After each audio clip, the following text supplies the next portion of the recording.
বন্ধুরা, অপরাজিতা গাছের মধ্যে কি আপনারা মার্চ এবং এপ্রিল মাসে ভরে ভরে ফুল সংগ্রহ করতে চান? তাহলে এই ফেব্রুয়ারি শেষের মধ্যেই কিন্তু কিছু কিছু কাজ আছে, গুরুত্বপূর্ণ কাজ করে নিতে হবে, যাতে আমাদের গাছ কিন্তু ভরে ভরে যাতে ফুল দেয় এবং পাতা যাতে হারিয়ে যায়। তো আজকের এই ভিডিওতে আমি আপনাদের সঙ্গে A to Z information share করবো অপরাজিতা গাছের বিষয়ে। যদি আপনাদের গাছের মধ্যে কোনো কুড়ি নেই, ফুল আসছে না, পাতা ছোট হচ্ছে, গ্রোথ হচ্ছে না, তো এই ভিডিও দেখার পর কিন্তু আর কোনো ভিডিও দেখার প্রয়োজন পড়বে না। এই ভিডিওর মধ্যে সমস্ত কিছু ইনফরমেশন শেয়ার করা রয়েছে। এখানে দেখতে পাচ্ছেন আমার এই গাছটি খুব সুন্দর কিন্তু গ্রোথ হচ্ছে। দেখেন এখানে একটি ব্রাঞ্চেস একদম উঠে উঠে উঠে উঠে যাচ্ছে। অপরাজিতা কিন্তু সাপোর্ট সিস্টেমের দরকার, যদি সাপোর্ট না থাকে গাছ বৃদ্ধি হতে পারবে না। তো বন্ধুরা, যারা নতুন এসেছেন আমার চ্যানেলের মধ্যে, অবশ্যই আমার চ্যানেলকে সাবস্ক্রাইব করে পাশে থাকবেন, কারণ এটা আমার নতুন চ্যানেল। আপনারা যদি অল্পটুকু আমাকে সাপোর্ট করেন, আমি এগিয়ে যাওয়ার সাহসটুকু পাবো। আর ভিডিওখানা কিন্তু একদম স্কিপ করবেন না, যদি স্কিপ করে ফেলেন গুরুত্বপূর্ণ এরকম অনেক জিনিস রয়েছে ভিডিওতে, মিস আউট করে যাবেন। চলুন তাহলে বন্ধুরা, সময় নষ্ট না করে ভিডিওখানা তাহলে শুরু করা যাক। Welcome to Mickey Minnie's Garden!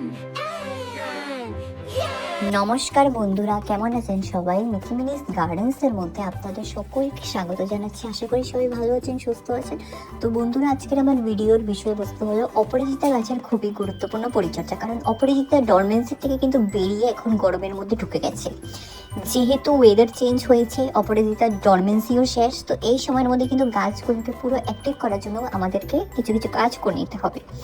তো এখানে দেখেন আমি সমস্ত পুরান পাতাগুলোকে তুলে নিচ্ছি। পুরান পাতা যদি গাছের মধ্যে থাকে, এগুলো কিন্তু এনার্জিকে স্টোর করে রেখে দেয়, গাছ বৃদ্ধি হতে পারে না।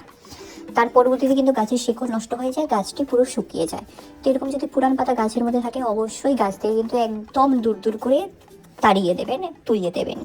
তার পরবর্তীতে কিন্তু এরকম নতুন নতুন দেখতেই পাচ্ছেন ছোটো ছোটো কিন্তু গ্রোথ হবে, নতুন নতুন কিন্তু এরকম শুটস বেরোবে। অপরাজিতা গাছ কিন্তু একটি বুশি গাছ। এই গাছের কিন্তু সাপোর্ট সিস্টেমের খুবই দরকার। যদি সাপোর্ট না থাকে তাহলে গাছ কিন্তু এলোমেলো হয়ে থাকে, শেপ আসে না। আর এই যে দেখেন এখানে যে সমস্ত ফুল ফুটে রয়ে যায় গাছের মধ্যে, এই সমস্ত ফুলগুলোকে কিন্তু গাছ থেকে তুলে নেবেন। এগুলো যদি গাছের মধ্যে থাকে তাহলে গাছের সমস্ত এনার্জি এগুলো স্টোর করে রেখে দেয় এই বীজ সৃষ্টি হওয়ার জন্য। তো আমাদের এখন কোনো বীজের কোনো প্রয়োজন নেই। তো এগুলোকে ঝটপট করে তুলে নেবেন, গাছের মধ্যে রাখবেন না। আর এই সময় কিন্তু আপনারা খুব সহজেই বীজ থেকে চারা তৈরি করতে পারবেন। যদি আপনাদের কাছে বীজ নেই, আশেপাশে কোনো নার্সারি যদি থাকে সেখানে যাবেন, অবশ্যই বীজ পেয়ে যাবেন, ফ্রিতেই পেয়ে যাবেন আপনারা। আর যদি আপনাদের পরিচিত কেউ থাকে, চেনা জানা যদি বীজ আছে, অবশ্যই বীজ এনে লাগিয়ে দেবেন। আর নার্সারিতেও কিন্তু খুব সহজেই গাছ এখন এই সময়ের মধ্যে অ্যাভেলেবেল আছে, পেয়ে যাবেন। 10-20 টাকা নেবে, বেশি টাকা দিয়ে একদমই আনবেন না। আর এই যে দেখেন এখানে এই গাছটি কিন্তু গ্রো ব্যাগের মধ্যে লাগানো। আর এখানে দেখেন অনেকগুলো ব্রাঞ্চেস। তো এখন আমাকে চেক করতে হবে কোনগুলো ব্রাঞ্চেস জীবিত, কোনগুলো ব্রাঞ্চেস নষ্ট হয়ে গেছে। দেখতে পাচ্ছেন ভিতরে সবুজ অংশ নখ দিয়ে কুড়িয়ে দিয়েছি। আর এটার মধ্যে দেখেন এটার মধ্যে কিছু নেই, মানে এটা শুকিয়ে গেছে। তো এরকম চেক করবেন অবশ্যই। এই সময় চেকিংটাও কিন্তু খুবই গুরুত্বপূর্ণ। যদি আপনাদের কাছে গাছ আছে, টাবের মধ্যে হোক, গ্রো ব্যাগের মধ্যে হোক, অনেক দিন হয়েছে বা কিছু মাস হয়েছে, অবশ্যই চেক করবেন, কারণ ডরমেন্সি থেকে গাছগুলো বেরিয়েছে।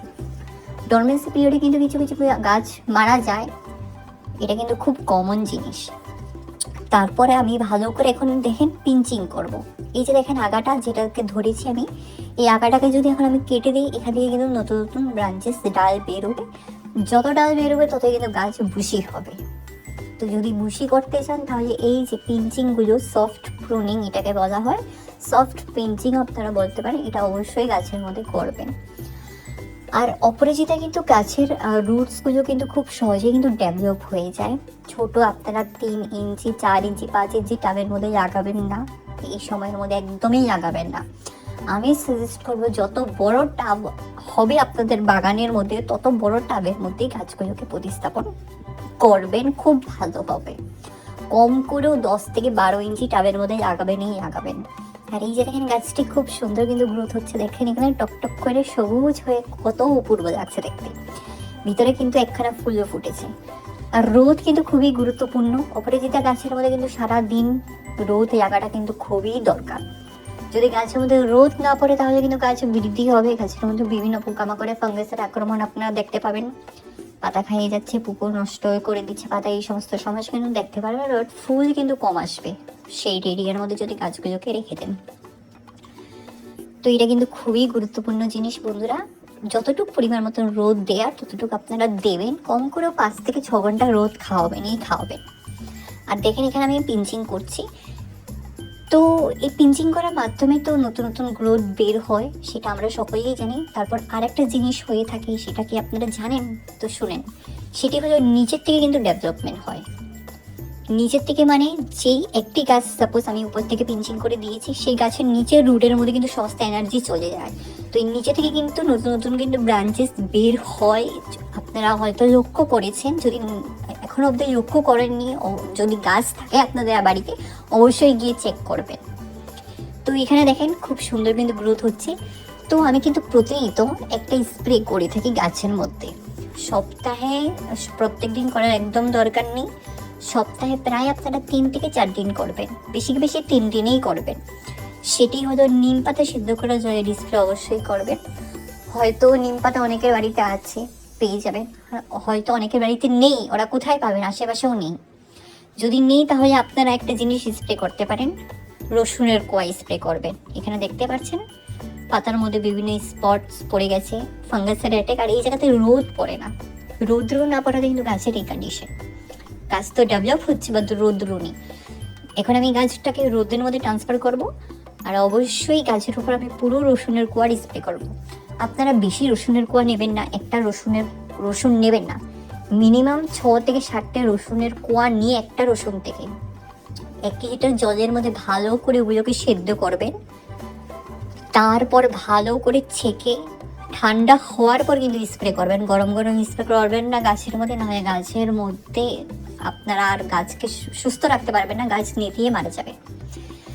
তো এখানে দেখেন আমি ভালো করে মাটিটাকে কুড়িয়ে নিচ্ছি, আর মাটিটা কিন্তু ময়েস্ট আছে।